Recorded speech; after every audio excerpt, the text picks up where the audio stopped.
शुरू। नमस्ते, मेरा नाम विनय राजवाड़े है। मैं पेशे से 30 सालों से संगीतकार की हैसियत से काम कर रहा हूँ और थोड़ी बहुत हिंदी और उर्दू जानता हूँ। आज प्रेमचंद जी की कथाएँ सुनाने का ये अवसर मिला, तो इसलिए मैं आप सभी का मैं शुक्रिया अदा करता हूँ। शायद प्रेमचंद, मुंशी प्रेमचंद ये नाम सबको मालूम है, लेकिन उनका असली नाम क्या है? उनका असली नाम है धनपत राय, ये तो है।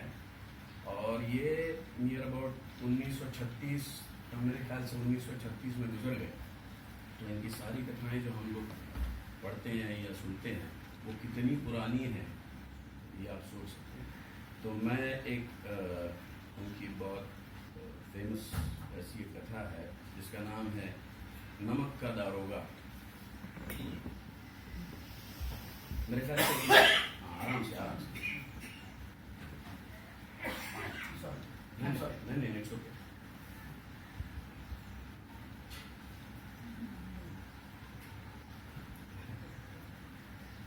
इतना इंट्रोडक्शन ठीक है?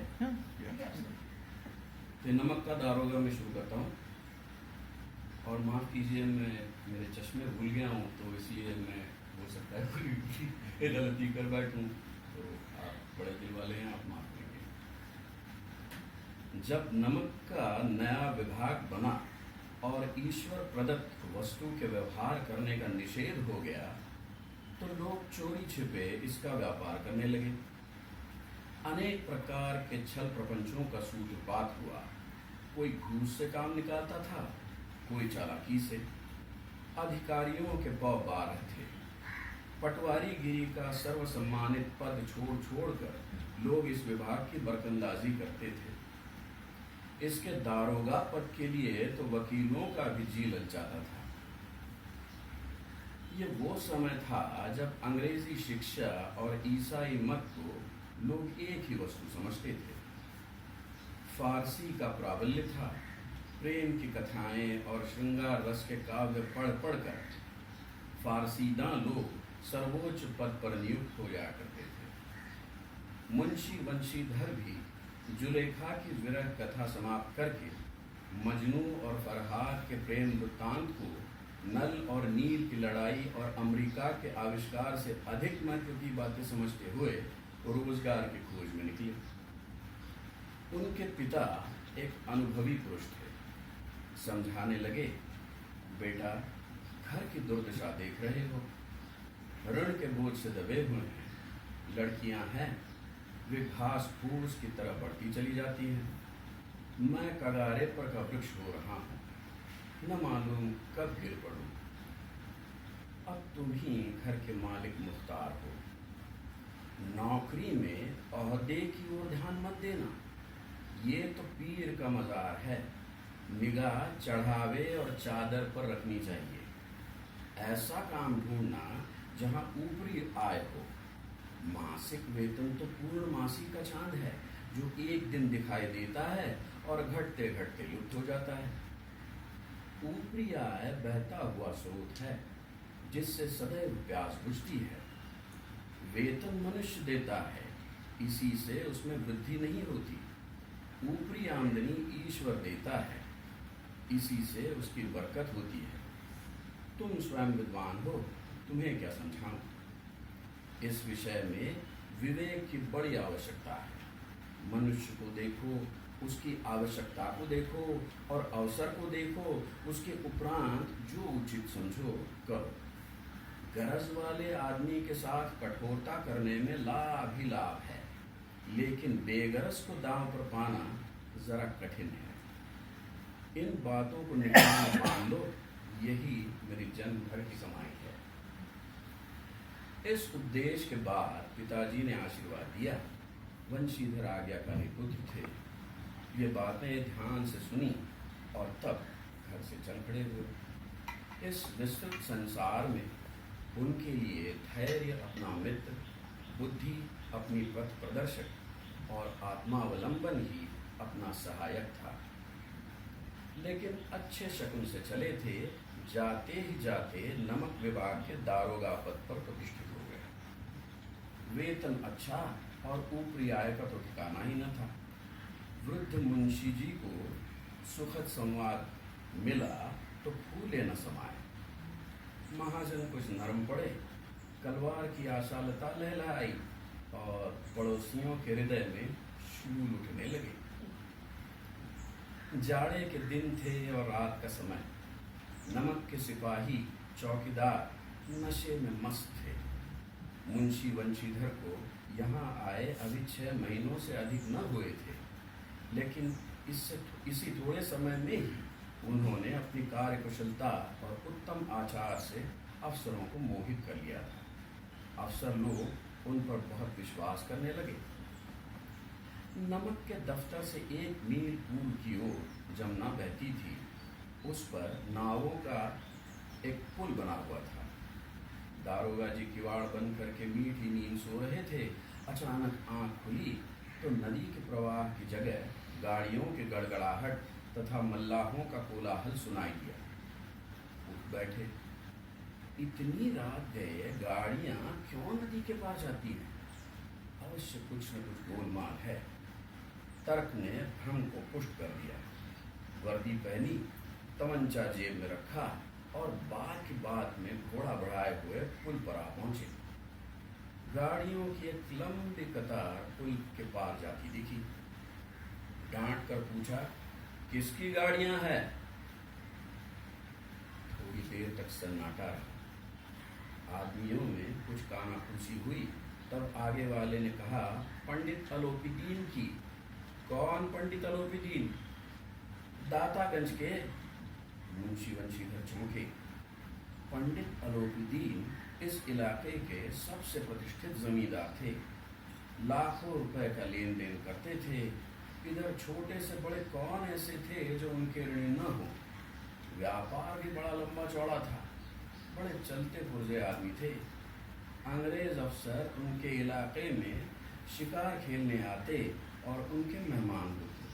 12 माह सदा व्रत चलता। मुंशी ने पूछा, गाड़ियां कहाँ जाएंगी? उत्तर मिला, कानपुर। लेकिन इस प्रश्न पर कि इनमें क्या है, सन्नाटा छा गया। दारोगा साहब का संदेह और भी बढ़ा।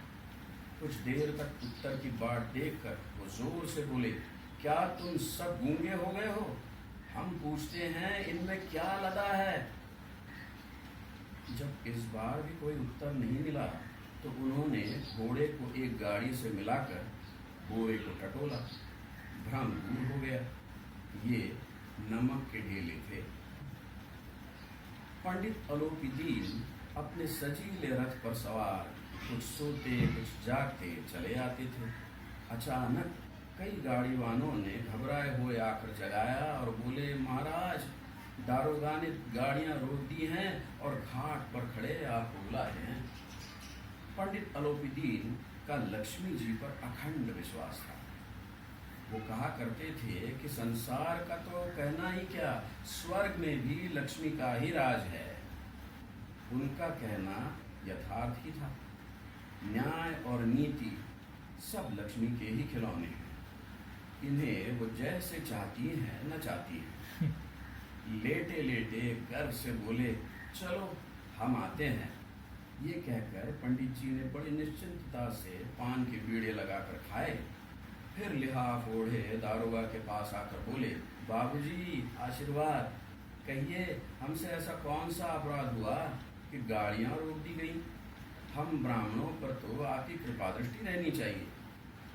वंशीधर भाई से बोले, सरकारी हुक्म। पंडित अलोपीदीन ने हंसकर कहा, हम सरकारी हुक्म को नहीं जानते और न सरकार। हमारे सरकार तो आप ही हैं। हमारा और आपका तो घर का मामला है। हम कभी आपसे बाहर हो सकते हैं? आपने व्यर्थ का कष्ट उठाया। यह हो ही नहीं सकता कि इधर से जाएं और इस घाट के देवता को भेंट न चढ़ाएं। मैं तो आपकी सेवा में स्वयं ही आ रहा था। वंशीधर पर ऐश्वर्य की मोहिनी का कुछ प्रभाव न पड़ा। ईमानदारी की नई उमंग थी। कड़क कर बोले, हम उन नमक हरामों में नहीं हैं जो कौड़ियों पर अपना ईमान बेचते फिरते हैं। आप इस समय हिरासत में हैं, आपको कायदे के अनुसार चालान होगा। बस मुझे अधिक बातों की फुर्सत नहीं है। जमादार बदलू सिंह, तुम इन्हें हिरासत में ले चलो, मैं हुक्म देता हूँ। पंडित अलोपीदीन स्तंभित हो गए। गाड़ीवानों में हलचल मच गई। पंडित जी के जीवन में कदाचित ये पहला ही अवसर था कि पंडित जी को ऐसी कठोर बातें सुननी पड़ी। बदलू सिंह आगे बढ़ा, किंतु रौब के मारे ये साहस न हुआ कि उनका हाथ पकड़ सके। पंडित जी ने धर्म को धन का ऐसा निरादर करते कभी न देखा था। विचार किया कि यह अभी उद्दंड लड़का है, माया मोह के जाल में अभी नहीं पड़ा, अल्लड़ है, झिझकता है। बहुत दीन भाव से बोले, बाबू साहब ऐसा न कीजिए, हम मिट जाएंगे, इज्जत धूल में मिल जाएगी। हमारा अपमान करने से आपके हाथ क्या आएगा? हम किसी तरह आपसे बाहर थोड़ी हैं। वंशीधर ने कठोर स्वर में कहा, हम ऐसी बातें नहीं सुनना चाहते। अलोपीदीन ने जिस सहारे को चट्टान समझ रखा था, वो पैरों के नीचे से खिसकता हुआ मालूम हुआ। स्वाभिमान और धन ऐश्वर्य को कड़ी चोट लगी, किंतु अभी तक धन की सांख्यिक शक्ति का पूरा भरोसा था।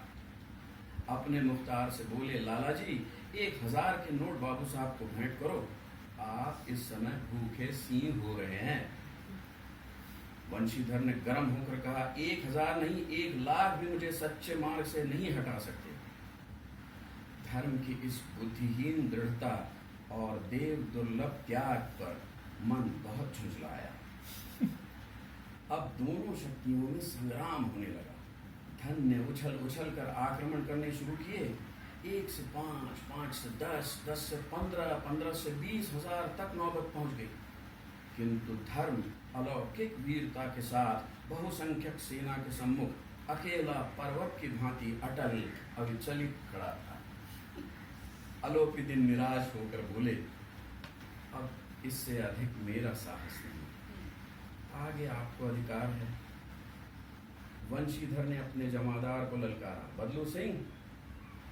बदलू सिंह मन में दारोगा को गालियां देते हुए पंडित अलोपीदीन की ओर बढ़ा। पंडित जी घबरा कर 2-3 कदम पीछे हट गए। अत्यंत दीनता से बोले, बाबू साहब ईश्वर के लिए मुझ पर दया कीजिए, मैं 25,000 पर निपटाना करने के लिए तैयार हूँ। असंभव बात है। 30,000 पर किसी तरह भी संभव नहीं। क्या 40,000 पर नहीं? 40,000 नहीं, 40 लाख पर भी असंभव है। बदलू सिंह, इस आदमी को हिरासत में ले लो, अब एक शब्द भी मैं नहीं सुनना चाहता। धर्म ने धन को पैरों तले कुचल डाला। अलोपीदीन ने एक हृष्टपुष्ट मनुष्य को हथकड़ियां लिए हुए अपनी तरफ आते देखा। चारों ओर निराश और कातर दृष्टि से देखने लगे।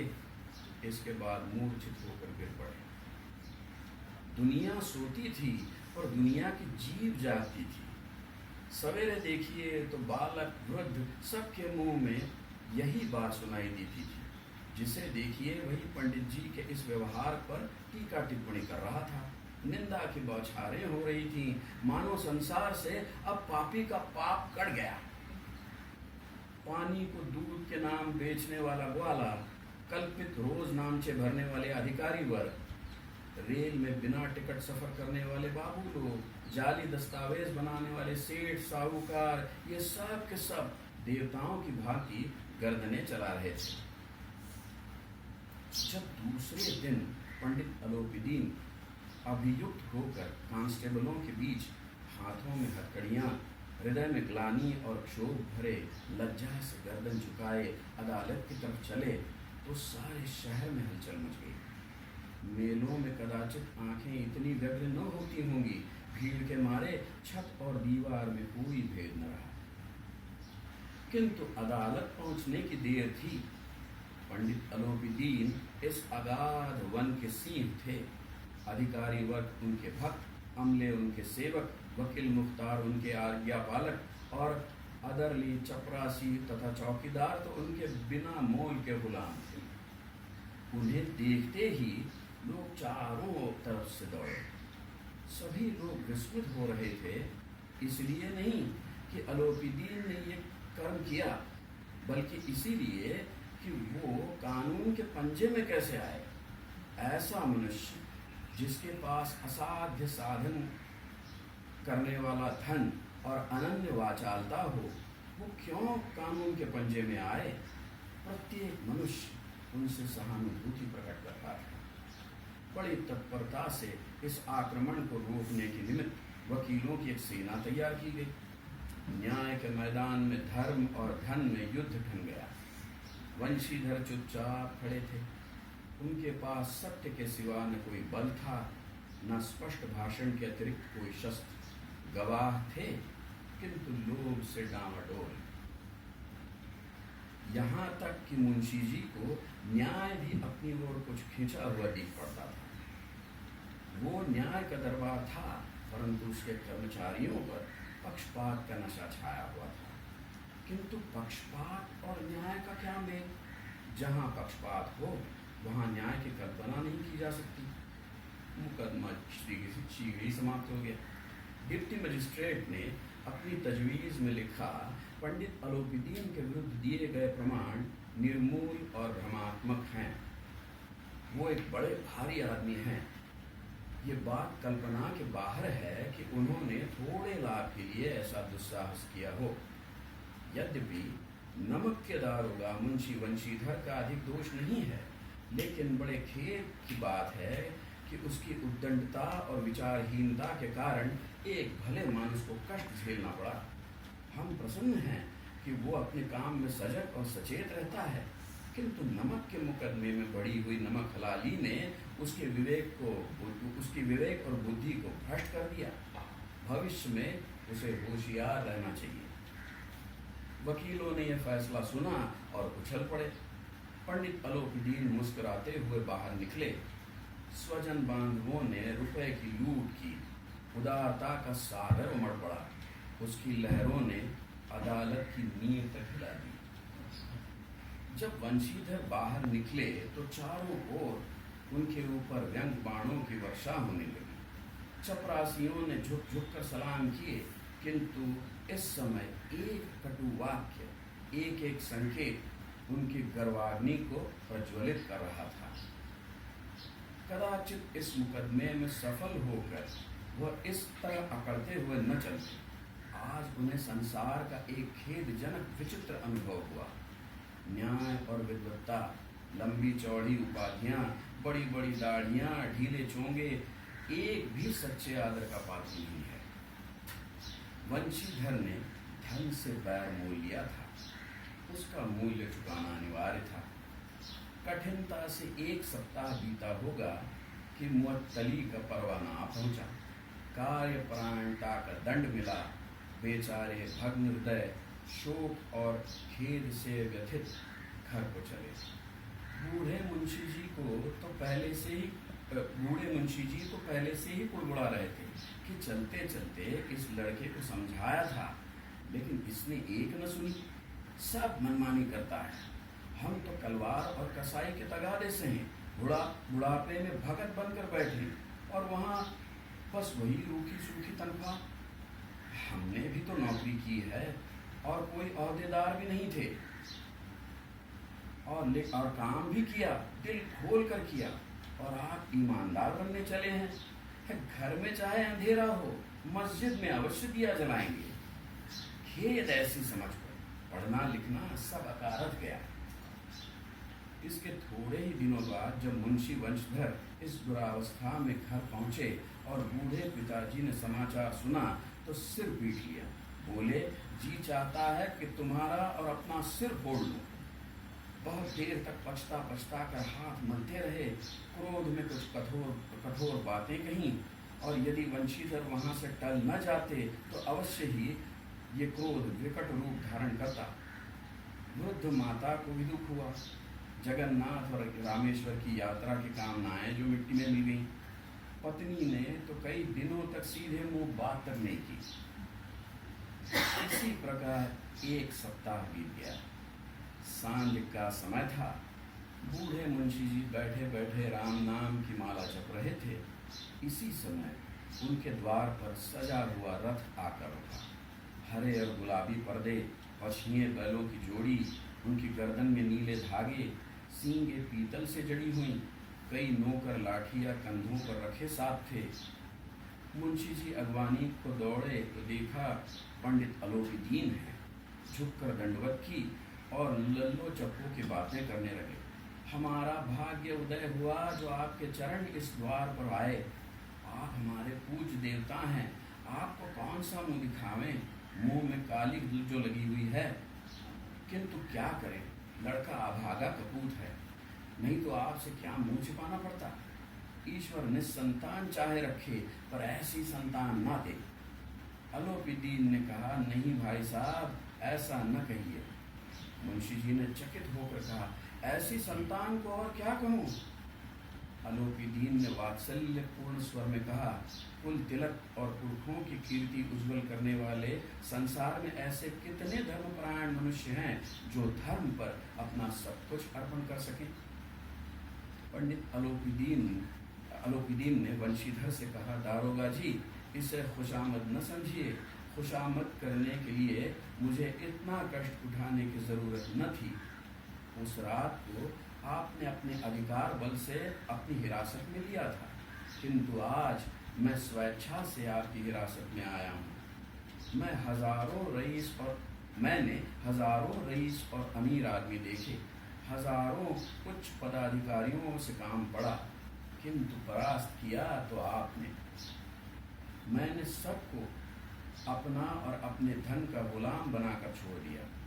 मुझे आज्ञा कीजिए कि आपसे कुछ विनय करूं।